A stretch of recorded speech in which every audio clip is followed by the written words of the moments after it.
So, you want to know how to raise an army and take over a city without mercenaries or trade? Well, you're in luck because in this video, I'll show you how under normal circumstances and no cheating, you can do this. So I have a pre-made city of a population of almost 200 individuals. I've got all the basic services set up, and as you can see, I've invested some time into meat, wood, fish, stone, clay, and leather production. Oh yeah, within the tech tree, I've also unlocked warhammers and herb farming, and other upgrades for food production, as in some cases, this can be quite resource intensive, depending on how small your population is and what map you choose to play. For instance, I'm playing a map with good pastoral land, but bad in fishing spots, as there are no ocean tiles. At 200 population, you unlock the army training ground. You should build one or two of these as soon as possible, and maybe train around 50 soldiers once you get this up and running. Once you hit 200 population, you have to mass immigrate a large population into your city so that all of them can basically construct the training ground incredibly fast and start training up. This to avoid raiders, and this should be done as soon as possible. Then hit the sword button on the top left side of your screen and increase all army divisions to 150 people. You can select all of your pre-made army divisions at the same time and do this. When a raider approaches your city, large numbers matter more than the percentage training in the early game, and as you can see, the raider was too scared and ran away. Anyways, before building anything new, make sure you are producing a surplus of food, clothes, leather, wood, and stone. It is important to maximize the production of these, and I'll show you why. The three buildings you'll need will be the tailor for clothes and leather armor, the carpenter for warhammer production, and ration makers for the food supply.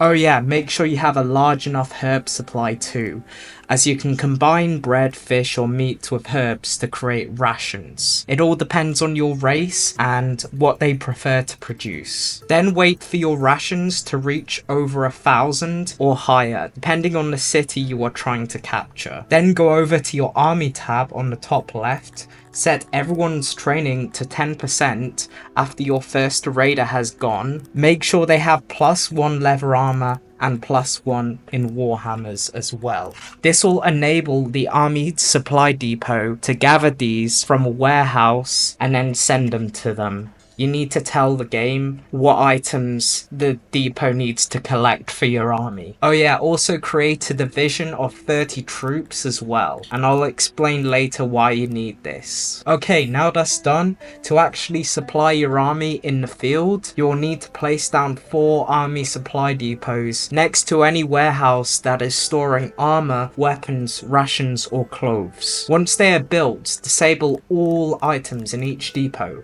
and then enable 1 depot for clothes, 1 for rations, 1 for armor, and 1 for weapons, and set them to their respected warehouses. You do this because workers can't really carry every item at once, so you need to make sure all depots are individualized in terms of what they are gathering. If you only place down 1 army supply depot, most likely they will not be able to gather all the resources your army needs, and this potentially can give you a risk of your army deserting and abandoning you if they don't get enough supplies. Ideally, in the later game, placing warehouses and army supply depots next to the map entrance reduces travel time or proximity as well, but this is not important for now. Oh yeah, don't forget to set the priority of all of your depots, herb farms, and food sources to 11 instead of 10, so that they can keep running during population shortages. Once you've done all of this and you have enough rations,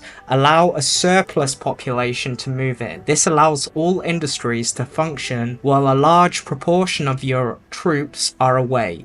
Your troops are also your workers too, don't forget this. Okay, so enter the world map and click on the same sword icon as earlier. Create a new army and hire 2 divisions of 150 troops and 1 division of 30 troops, once they are fully trained. In this case, I only have one fully trained division of 150 troops and the other 150 is about half trained, so but in this scenario it didn't matter, and I'll explain why. Hover over your neighboring regions and analyze what armies you can defeat.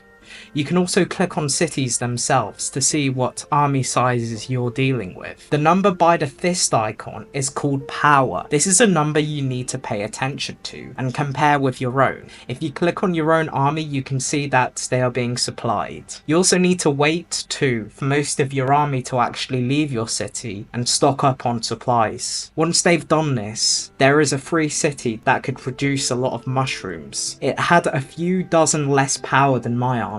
Plus, Garthemi are naturally weak in battle, so I march towards it. For non-free cities, you'll need to declare war, which will affect your opinion rating in other neighbouring regions. Okay, so their army has bumped into mine, so I press engage and go into battle. What I usually do is face all of my troops, press start, then press the charge button onto them. Charging at the enemy provides a chance of stunning them temporarily, allowing you to take less damage as they can't really attack when they are stunned. Once in contact, I then press the chase button to encircle them. Then sooner or later, due to my massive number advantage, I won. Okay, so once you've defeated their army, you need to march all the way to their city and hit occupy. Also, in some scenarios, you may need to wait out a siege, so make sure you have enough rations stocked up. In this case, I did not, and I actually had to go to a neighbor to import some rations manually, but nevertheless, I waited out the siege and I took over the city. Sieges only happen when your army is vastly greater than theirs. So be prepared for that. Be prepared to allow your city to send over a lot of armor, clothes, rations and weapons over time. Once you hit occupy, you need to place your army on top of that city for a while until support reaches 100% and until loyalty reaches above 1%. Once you've reached 100% support and over 1% loyalty, you can basically send your two larger divisions home and keep your 30 troops there to keep everyone happy, because 30 troops in their city gives them a sense of security and they won't rebel against you if you keep a small amount of army there.